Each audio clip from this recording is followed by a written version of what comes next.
Tapeheoe, kembali lagi bersama channel Juju dalam bahasa Inggris Jutu, dalam bahasa Indonesia Ju2. Nama channel diambil dari nama nenek saya, Ihau. Ihau adalah sosok pahlawan token listrik. Jika di rumahmu token listrik tit dan bikin kamu pusing, komen di komentar, nanti saya kirim listrik gratis guys. Saatnya colok kena pekana casandeng dek kena pena sing berenang nontona. Selamat menonton film ini nyentang. Kali-kali kek kirim Al-Fatihah untuk nenek.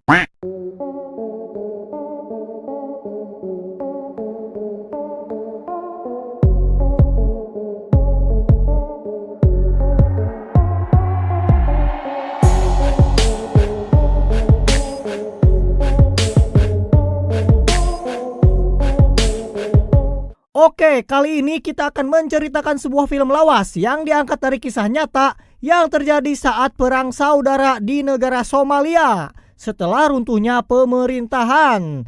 Hal itu menyebabkan perang antar suku dan demi merebutkan kekuasaan, tentu saja menyebabkan pihak militer Amerika serta koalisi pasukan perdamaian PBB harus terpaksa turun tangan untuk menanggapi krisis tersebut. Lalu bagaimana kisah selengkapnya? Langsung saja kita simak alur cerita dari film Black Hawk Down tahun 2001. Diceritakan film ini berlatar pada tahun 1993 di mana tentang ketegangan yang saat itu sedang terjadi di wilayah pantai selatan Somalia yang menjadi titik pengiriman suplai bantuan dari dunia luar. Karena Somalia pada saat itu mengalami krisis kekurangan pangan dan kelaparan yang sangat hebat. Walaupun di saat yang bersamaan ternyata suplai makanan yang dikirimkan dirampas dan dikuasai kelompok milisi terkuat yang dipimpin oleh Muhammad Farah Aidid. Kelompok mereka tak segan-segan membunuh siapapun warga masyarakat yang menentangnya, dan bahkan lebih parah lagi, mereka mendeklarasikan perang kepada pasukan PBB yang dianggap ikut campur dalam permasalahan negaranya dan masih ditugaskan di wilayah itu.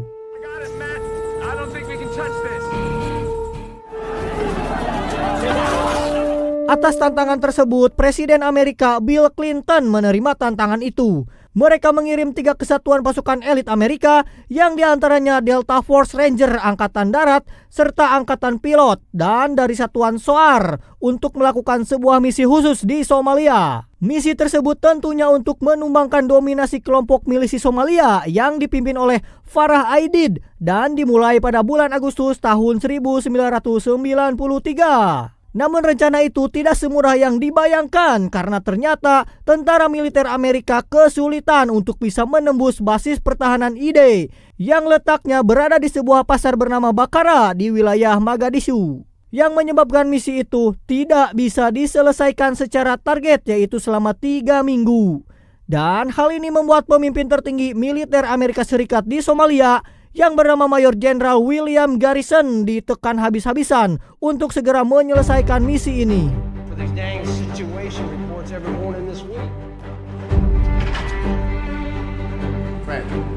Setelah 6 minggu kemudian, pada bulan Oktober tahun 1993, Jenderal Garrison mulai melakukan strategi lain untuk melanjutkan misi tersebut.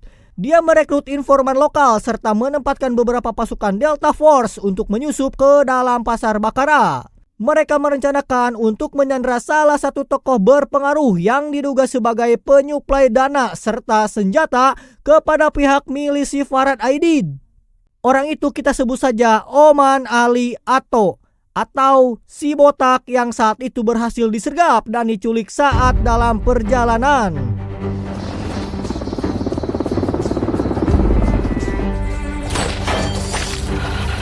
Atas informasinya, sekarang Jenderal Garrison mendapatkan sedikit informasi tentang rencana pertemuan para petinggi milisi, termasuk tokoh politik serta menteri dalam negeri yang akan dilakukan di sebuah tempat rahasia. Dari sana, pihak Amerika Serikat menugaskan informan bayaran untuk bisa mengetahui pertemuan besar tersebut. Karena saat ini Jenderal Garrison berencana untuk menyandra para tokoh petinggi milisi serta melakukan penyerbuan ke tempat rahasia yang selama ini diduga menjadi lokasi persembunyian Farah Aidid. Pada pagi itu, Jenderal Grayson memerintahkan pasukannya untuk bersiap-siap melakukan misi besar. Para pasukan Ranger mempersiapkan personilnya untuk diturunkan ke dalam misi yang direncanakan dilakukan pada pukul 15 pas sore ini.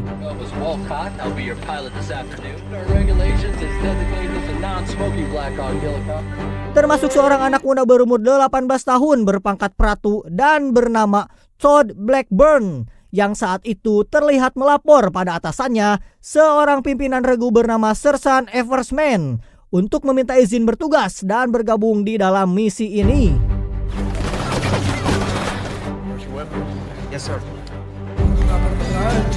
Di saat yang sama, Jenderal Grayson langsung memberikan arahan tentang rencana penyerbuan itu.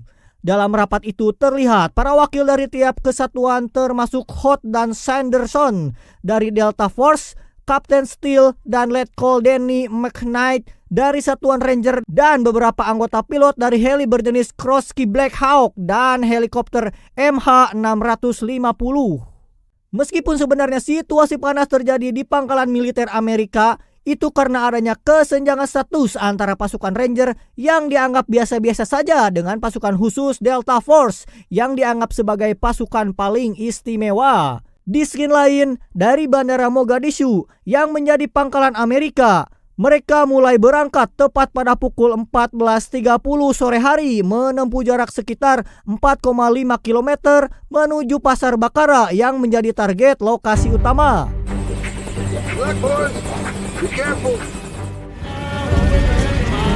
Sementara di tempat lain, seorang informan bayaran bernama Abdi mulai mempersiapkan diri untuk memberi informasi gedung yang akan dijadikan tempat pertemuan tersebut.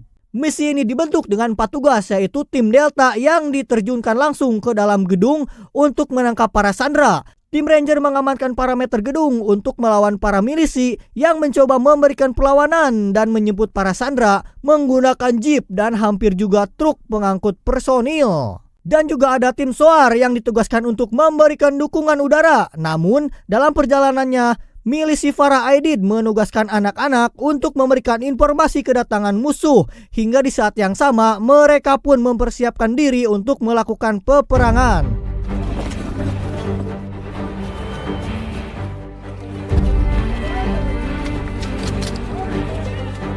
Dengan menggunakan helikopter Little Bird, pada pasukan Delta berhasil mendarat di lokasi gedung yang dipastikan akan menjadi target A1. Meski seketika itu juga mereka mendapatkan serangan daripada milisi yang memang sudah menunggu kedatangan pasukan Amerika.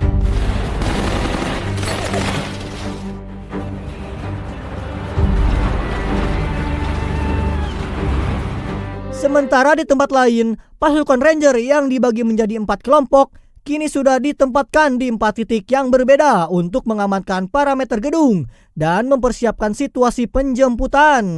Tetapi dalam aksinya itu, mereka mendapatkan serangan yang di luar prediksi karena para milisi menyerang helikopter Black Hawk dengan menggunakan RPG.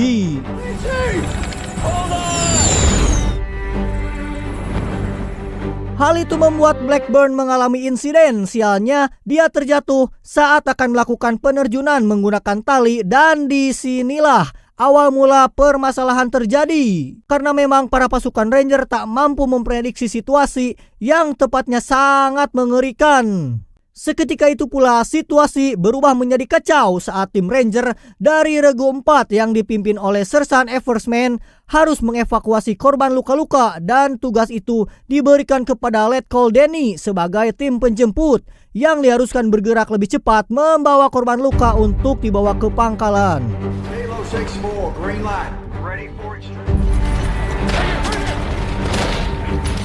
Setelah berhasil menjemput Blackburn yang terluka, Letkol Danny meminta Hoth dan Delta untuk mengawal 3 mobil kembali ke pangkalan. Sementara itu, dia dan tim penjemput lainnya akan membawa puluhan sandera yang saat ini masih dievakuasi. Dalam perjalanannya, rombongan HB itu terus diserang dan di sepanjang jalan yang menyebabkan seorang prajurit Ranger bernama Dominic seketika gugur.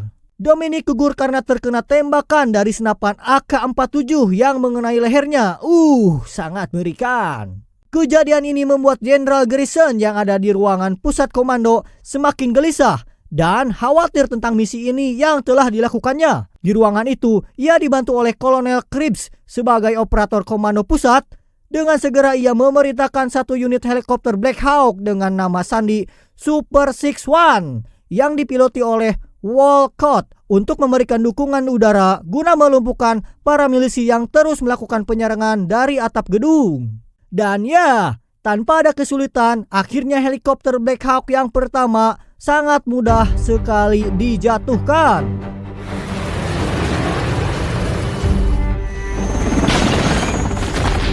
Hal itu membuat Jenderal Grayson merasa cemas. Ia pun langsung memerintahkan semua unit ranger untuk pergi dan memberikan penanganan ke tempat terjatuhnya helikopter tersebut. Perintah itu ditujukan kepada Regu 4 yang dipimpin oleh Sersan Eversman sebagai tim terdekat dengan lokasi kejadian. Tapi justru kondisi inilah yang membuat pihak Amerika semakin kewalahan karena memang para pasukan milisi telah menguasai lokasi dan taktik pertempuran perkotaan. Membuat situasi komando semakin kacau karena konsentrasi mereka terpecah antara menyelamatkan nyawa atau menyelesaikan tugas dengan membawa para tawanan. Tanpa terasa misi penyerbuan itu telah berlangsung selama 1 jam dan saat ini pihak Amerika mengalami kerugian yang besar. Terlebih saat dijatuhkannya helikopter Black Hawk serta beberapa korban jiwa yang jatuh hanya kurun waktu dalam hitungan menit saja. Dari sana Jenderal Grayson memutuskan untuk kembali mengirimkan pasukan bantuan demi membantu kekacauan di medan pertempuran dalam misi ambisiusnya ini. Dia mengirimkan beberapa pasukan Delta Force termasuk Hood yang memutuskan ikut kembali dalam medan pertempuran. Mereka dikirimkan melalui jalur darat dan udara untuk mempercepat evakuasi. Karena di saat yang sama, helikopter Black Hawk yang terjatuh di tempat persimpangan itu menjadi pusat perhatian para milisi serta masyarakat sipil yang terus menghampirinya. Meskipun kedua pilot tersebut nyatanya telah meninggal dunia dan bahkan menyisakan satu pasukan Delta yang berhasil dievakuasi oleh helikopter Little Bird. Sementara itu di sisi lain, pasukan Ranger dari Regu 4 masih terus berjuang untuk bisa sampai ke lokasi jatuhnya heli tersebut. Walaupun mereka terus saja diserang oleh para milisi yang ada di berbagai sudut perkotaan. Hal serupa juga dialami oleh pasukan Ranger dari Regu 2 yang dipimpin oleh Kapten Steel, di mana saat itu banyak sekali korban yang membutuhkan evakuasi medis dalam pasukannya. Hal ini terjadi karena mentahnya persiapan yang memang dilakukan secara mendadak dan rahasia. Bahkan pihak Amerika tidak pernah memberikan rencana penyerbuan ini kepada koalisi PBB yang ditugaskan di sana, termasuk pasukan Pakistan serta Malaysia. Kekacauan ini terjadi juga akibat keterbatasan tim penjemputan yang hanya dibekali dengan kendaraan serta truk militer sederhana. Karena saat itu pemerintah Amerika menolak untuk memberikan izin untuk menurunkan kendaraan lapis baja dengan alasan yang rumit. Semua ini menyebabkan rombongan Letkol Denny tak lepas dari serangan tembak para milisi. Hingga tak jarang juga korban jiwa lainnya semakin berjatuhan dalam tugas penjemputan tersebut. Milisi berhasil menumbangkan juga seorang prajurit dengan tembakan-tembakan pelurunya hingga menyebabkan banyak keluar darah dari mulutnya dan gugur. Di saat yang sama kesabaran Jenderal Grayson semakin habis. Dia memerintahkan helikopter Black Hawk lain dengan nama sandi Super 64 yang dipiloti oleh Mike Duran untuk merapat langsung ke lokasi jatuhnya helikopter pertama. Tapi keputusan itu merupakan keputusan yang salah karena di saat itu juga para milisi yang cerdik berkamuflase di antara gedung-gedung. Ya, mereka berhasil menembakkan RPG-nya tepat mengenai rotor belakang Black Hawk kedua.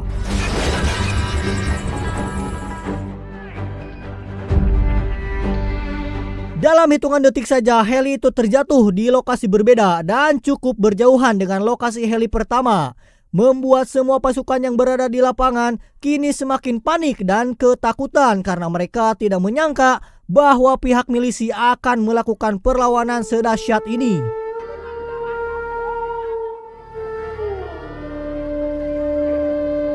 Kekacauan semakin diperparah saat pasukan darat Regu II terjadi perselisihan yang kian meruncing. Itu semua terjadi saat Kapten Steel merasa tidak terima ketika di dalam regunya terdapat Sanderson yang merupakan pasukan Delta Force dan seolah-olah mendominasi inisiatif serta komando, yang membuat Kapten Steel merasa tidak dihargai dan memutuskan untuk berpisah dengan tim Delta. Terlebih lagi saat Kapten Steel melakukan kesalahan dengan memerintahkan anak buahnya bertahan di balik bangkai mobil yang membuat mereka terpojok, dan tiba-tiba penyerangan datang dari musuh dan seorang prajurit bernama Ruiz terkena tembakan musuh. Sampai saat ini pertempuran sudah memakan waktu hampir 2 jam dan pasukan Amerika masih dalam situasi yang tak menguntungkan.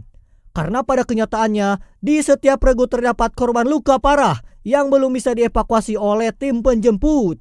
Tapi kejadian patriotik terjadi saat 2 orang pasukan Delta bernama Shugart Gordon meminta izin untuk mengamankan area jatuhnya helikopter Super 64 yang dipiloti oleh Mike Duran. Karena mereka tahu bahwa pasukan darat sampai saat ini dalam posisi yang tak menguntungkan untuk bisa sampai ke sana. Setelah mendapat izin dari pusat komando, mereka langsung turun untuk mengevakuasi korban. Walaupun semua heli itu sudah gugur dan hanya menyisakan Mike Duran yang masih selamat. Sebisa mungkin mereka selamatkan pilot nahas itu. Mereka terus menembaki siapapun milisi yang berusaha mendekat. Dan pada akhirnya pasukan Delta itu kehabisan amunisi dan harus gugur di tempat.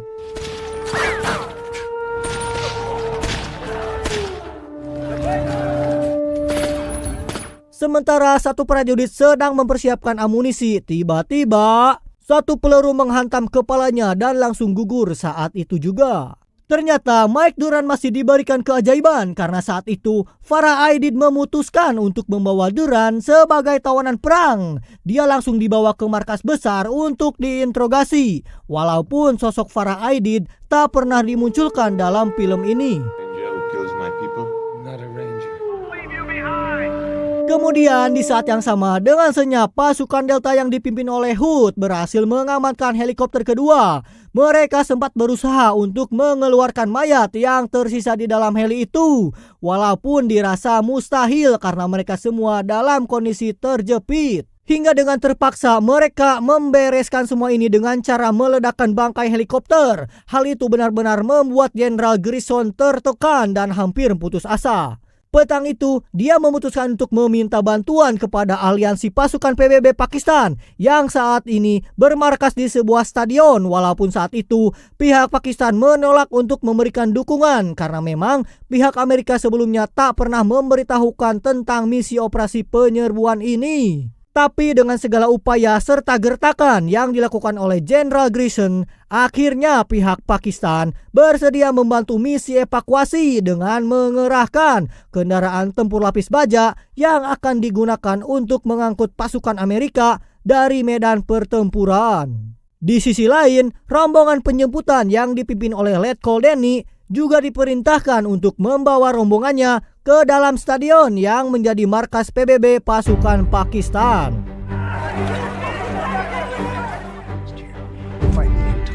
Tepat pada pukul 5:50 sore itu suasana seketika senyap, dan itu artinya pasukan milisi sedang melakukan ibadah sholat maghrib. Pada momen itulah semua pasukan darat dari berbagai lini berusaha untuk menggabungkan kekuatan di satu titik, yaitu di sebuah persimpangan tempat helikopter pertama jatuh.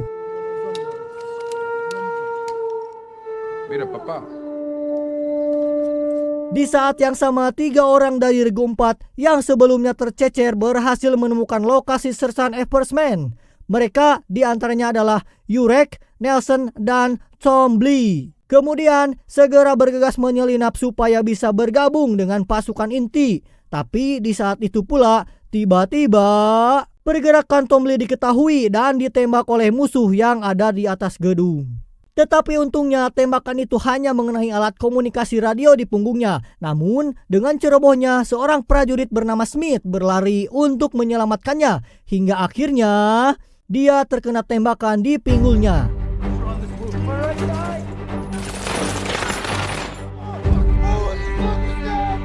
Mereka berusaha untuk terbiasa dengan situasi kepanikan itu karena saat ini pasukan darat diperintahkan untuk berkumpul di satu titik dan menyatukan kekuatan.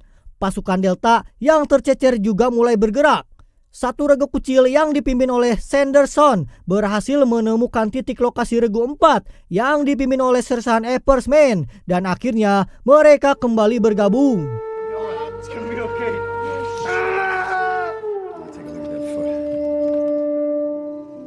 Tak lama kemudian, pasukan Delta lainnya yang dipimpin oleh Hood juga berhasil sampai di area itu. Dengan diam-diam, mereka berhasil melumpuhkan kelompok milisi yang saat ini kembali melakukan serangan dengan menggunakan senjata berat.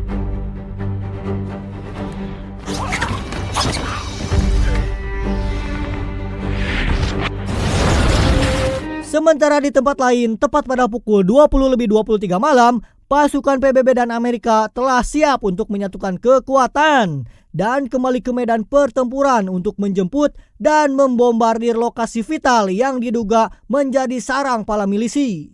Dan untuk itu, pasukan helikopter penyerang jenis AH-6J Little Bird diperintahkan untuk melakukan serangan brutal. Tapi untuk melakukan itu, mereka membutuhkan sebuah tanda dari pancaran alat infrared untuk menentukan posisi musuh yang sebenarnya. Di sana, Sersan Eppersman memberanikan diri untuk menyelinap ke bawah gedung yang menjadi arena peperangan hebat di malam itu. Dengan susah payah, dia berhasil melemparkan alat infrared tepat ke atas gedung yang dikuasai oleh musuh. Hingga tanpa membuang waktu, 2 unit heli Little Bird memuntahkan semua amunisinya untuk membombardir lokasi itu.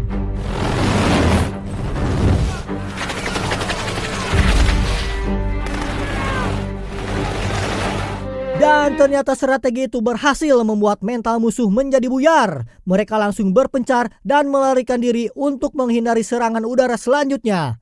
Dan di saat yang sama, tepat pada pukul 2 dini hari, rombongan penyebut yang dipimpin oleh Letkol Denny juga sudah sampai di lokasi untuk melakukan evakuasi.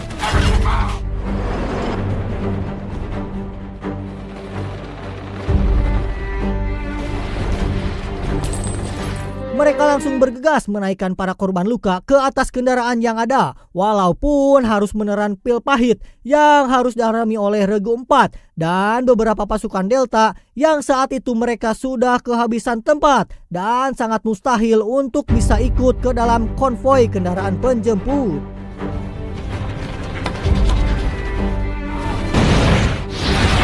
Tanpa putus asa, pasukan Delta mengajak semua pasukan Ranger yang tersisa untuk berlari meninggalkan tempat itu. Mereka harus menempuh jarak lebih dari 4 km untuk bisa sampai ke markas PBB Pakistan yang menjadi zona aman mereka. Tak jarang juga di sepanjang jalan mereka bertemu dengan ceceran pasukan milisi yang masih saja memburu mereka. Tapi dengan kegigihan dan daya juanglah mereka berhasil lolos dari kematian yang dirasa sangat dekat.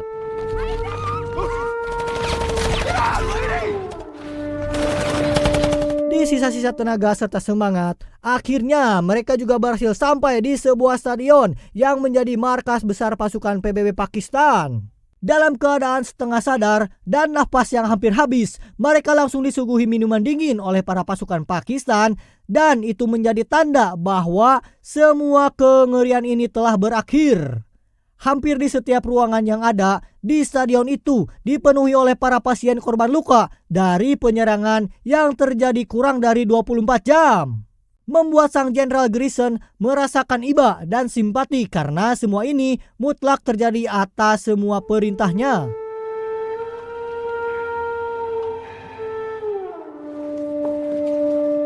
Di pagi itu pula terlihat Hood dari Satuan Delta kembali mempersiapkan diri karena saat itu dia memutuskan untuk ikut ke dalam misi selanjutnya. Sebuah misi yang entah kapan akan berakhir. Sebuah misi yang entah dilakukan demi apa dan untuk kepentingan siapa. Hingga singkat cerita dikisahkan bahwa setelah kejadian tersebut, Jenderal Grierson resmi diberhentikan dari tugasnya. Setelah 3 tahun kemudian, pasukan Amerika melakukan misi besar lainnya yang menyebabkan pimpinan milisi Muhammad Farah Aidid dinyatakan tewas dalam gempuran misi itu. Dan tamat. Ending yang sangat menyedihkan.